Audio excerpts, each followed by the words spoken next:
করে তখন সে নিজেকে বলশালী মনে করে। শক্তি লাভ করলেই তার মধ্যে অহংকার চলে আসে, অভিমান চলে আসে।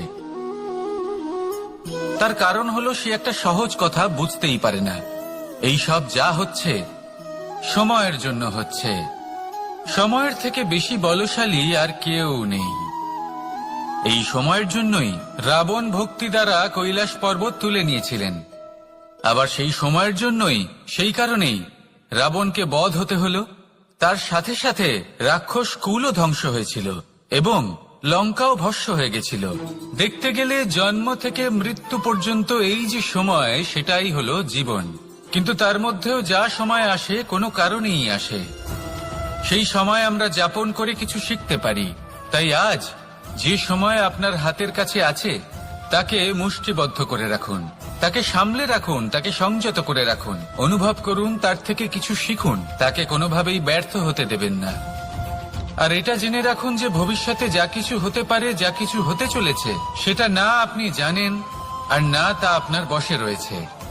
সেই জন্য আজ অহংকার বা অভিমান করে নিজের ভবিষ্যতের ক্ষতি করবেন না, সেই অনর্থ ঘটাবেন না। এটাই হলো সময়ের অর্থ। আসুন আমার সাথে ভালোবেসে বলুন, রাধা রাধা। আমরা সকলে জীবনে ঈশ্বরের কাছে কিছু না কিছু প্রার্থনা করি, আর ঈশ্বর যখন আমাদের মনস্কামনা পূরণ করেন তখন আমরা প্রসন্ন হয়ে যাই। কিন্তু যখন ঈশ্বর আমাদের মনস্কামনা পূর্ণ করেন না, তখন আমরা ভাবি, সন্দেহ করি যে সত্যি ঈশ্বর আছেন।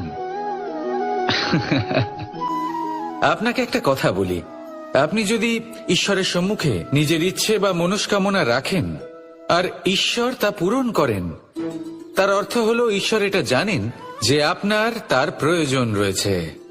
কিন্তু যদি আপনি কামনা করেন আর তা পূর্ণ না হয়, হোক না কেন, কোনো মানুষ হোক, কোনো প্রাণী হোক, কোনো কীট হোক বা কোনো বনস্পতি হোক, প্রত্যেকের জন্য ভোজন অতি আবশ্যক।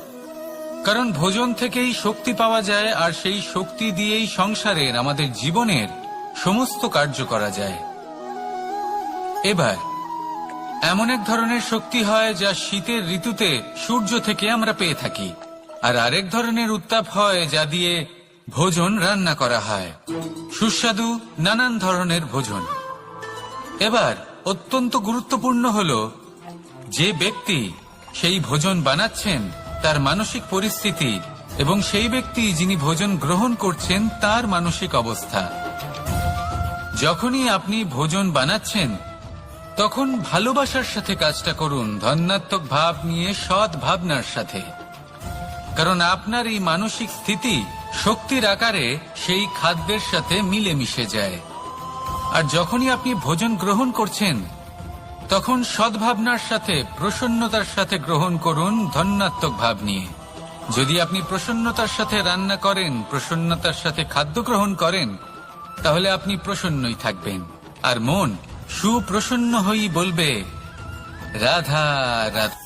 মানুষের মানসিকতা এমন হয় যে সে যতটা করে আশা করে যে তার থেকে অনেক বেশি তার বদলে সে পাবে। দেখুন, সবকিছুই আপনার ভাবনা চিন্তার উপর নির্ভর করছে। আপনি যদি ফলের বিষয়ে ভেবে কর্ম করতে থাকেন তাহলে সেটা অনুচিত।